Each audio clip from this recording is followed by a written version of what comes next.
Hai semuanya, assalamualaikum. Kembali lagi di channel YouTube Dapur Alfiah. Pada video kali ini saya akan bagikan resep kue pukis yang super mudah banget. Ini enak banget dengan tampilan yang cantik dan bentuknya bulat. Saya buat tanpa mixer dan hanya menggunakan 1 butir telur. Cukup diaduk-aduk saja, hasilnya bisa menul-menul banget. Ini sangat empuk meskipun sudah didiamkan seharian. Nah, buat teman-teman yang mau tahu cara buatnya, silahkan simak dan tonton videonya sampai selesai ya. Yuk langsung saja kita ke bahan-bahan dan cara buatnya.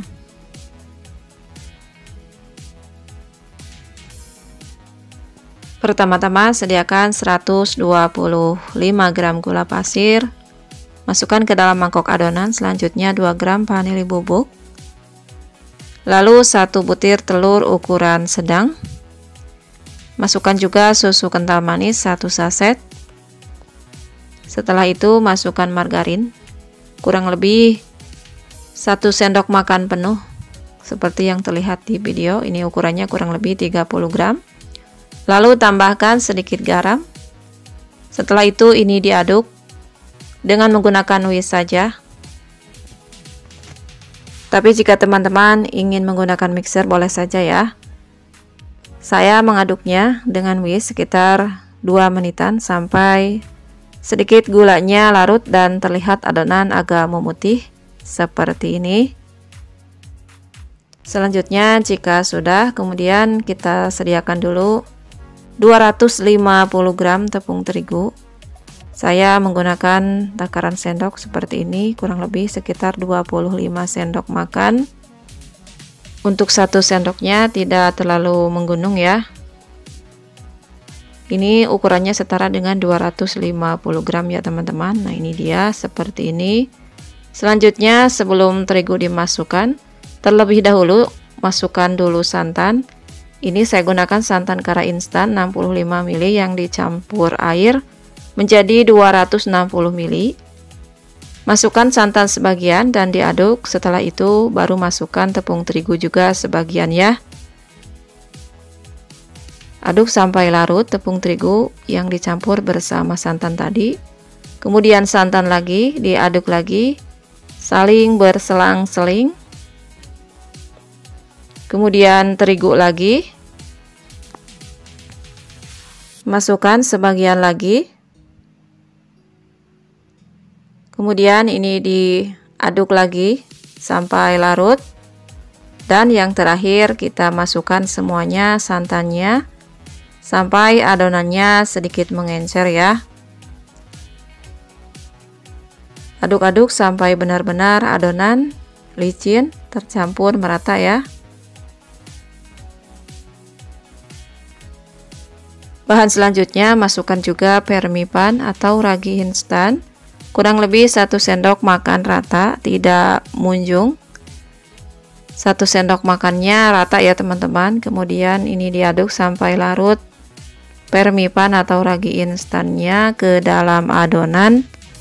Jika sudah, pisahkan 2 sendok makan saja, sedikit saja untuk membuat motifnya. Kemudian adonan yang di mangkok besar saya kasih pasta pandan. Kemudian diaduk sampai merata. Nah, yang di mangkok kecil yang sudah saya pisahkan tadi, saya kasih pasta dark coklat ya. Atau sesuaikan saja untuk warnanya sesuai dengan keinginan dan selera masing-masing. Nah, ini diaduk sampai tercampur merata coklat pastanya. Kemudian kita rapikan adonannya. Tutup adonan yang di mangkok besar, kemudian yang di mangkok kecil masukkan ke dalam plastik segitiga. Kita talikan kendor aja ya teman-teman, karena ini nantinya akan kita diamkan selama kurang lebih 30 menit. Setelah didiamkan kurang lebih 30 menitan, ini adonannya kita aduk-aduk kembali sampai gelembung udaranya keluar dari adonan. Jika sudah, masukkan ke dalam gelas takar atau gelas ukur seperti ini. Untuk selanjutnya teman-teman sediakan cetakan seperti ini. Saya menggunakan cetakan martabak mini. Olesi tipis-tipis dengan margarin. Ini sudah dipanaskan dengan api kecil ya teman-teman. Kemudian tuangkan adonan 3/4-nya dari cetakan. Jangan sampai penuh karena ini nantinya akan menggelembung dan mengembang ya. Isi semua cetakannya sampai terisi.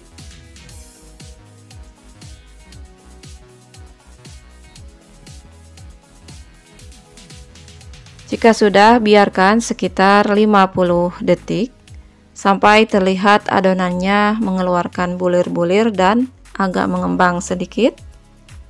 Setelah itu baru kita akan beri motif ya.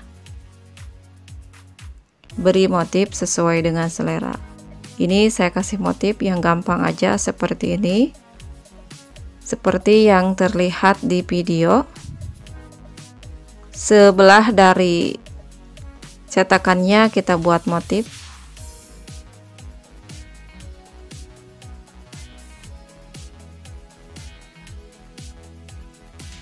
Kemudian kita coret dengan menggunakan tusuk gigi, tapi ini jangan terlalu dalam ya, nanti adonan yang sudah mulai mengembang bisa mengempes.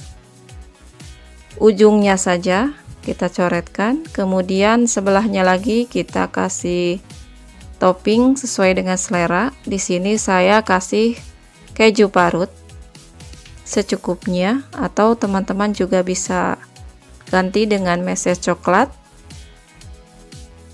Kemudian baru ini ditutup. Biarkan beberapa menit sambil kita cek-cek.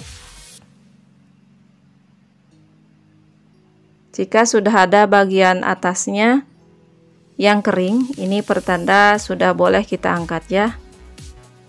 Kita dahulukan yang permukaannya sudah kering, kita angkat seperti ini.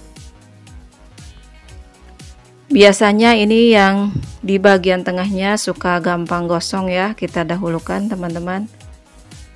Kita angkat-angkat yang sudah kering bagian atasnya. Nah, ini masih ada yang basah-basah. Untuk cetakannya boleh diputar balikan ya. Seperti ini saya balikan tadi posisinya. Nah, ini sudah matang. Setelah saya tutup lagi tadi beberapa detik. Kemudian lanjutkan kembali proses memanggangnya. Jika masih ada adonannya, ini kembali kita olesi tipis-tipis dengan menggunakan margarin. Sama seperti tadi, kita masukkan satu persatu. Isi cetakannya 3/4-nya saja. Ternyata ini adonannya hanya menjadi sekitar 15 pieces ya. Nggak nyampe 2 loyang cetakan. Kemudian biarkan sampai agak menggelembung adonannya. Lalu kita kasih motif seperti yang kita inginkan. Saya di sini menggunakan motif dari sebelah adonannya seperti ini, dari sebelah cetakannya maksudnya. Sesuaikan saja dengan selera masing-masing ya, atau kreasi masing-masing.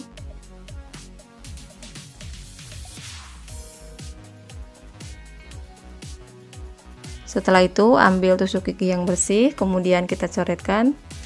Jangan terlalu dalam mencoretnya, nanti akan membuat adonannya mengempes kembali. Setelah itu kasih topping sebelah adonannya lagi, sebelah cetakannya lagi. Boleh juga gunakan kismis, meses coklat atau meses warna.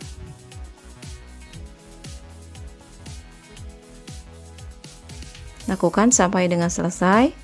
Nah, jika sudah selesai baru ini ditutup ya. Ini cuma sebentar ya teman-teman, kurang lebih sekitar 2 menit juga nggak sampai. Ini sudah mulai terlihat matang, dan jika sudah mengering bagian atasnya boleh kita angkat satu persatu ya.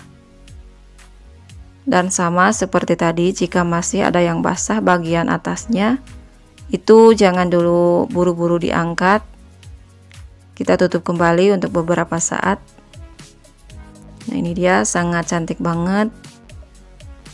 Warnanya terlihat kontras dengan motifnya. Nah, ini dia hasil akhirnya ya teman-teman.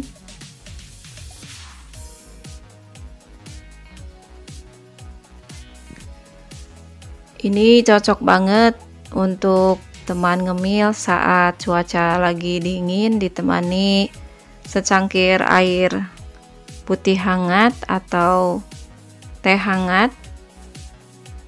Ini sangat mudah banget cara membuatnya. Nah, ini tampilan lebih dekat lagi kita lihat. Sangat manis dan sangat cantik dengan tampilan ada motifnya, juga ada toppingnya. Kenyal banget dan empuk banget meskipun menggunakan 1 butir telur. Ini dia tampilan bagian dalamnya. Nah, jika teman-teman tertarik untuk membuat resep cookies bulat ini, silakan dicoba, ini mudah banget. Buat teman-teman yang baru bergabung dan menemukan channel ini, jika suka silahkan like, share, komen, subscribe ke channel YouTube Dapur Alpiah. Bagi yang sudah, saya ucapkan banyak terima kasih. Semoga video ini bermanfaat. Wassalamualaikum warahmatullahi wabarakatuh.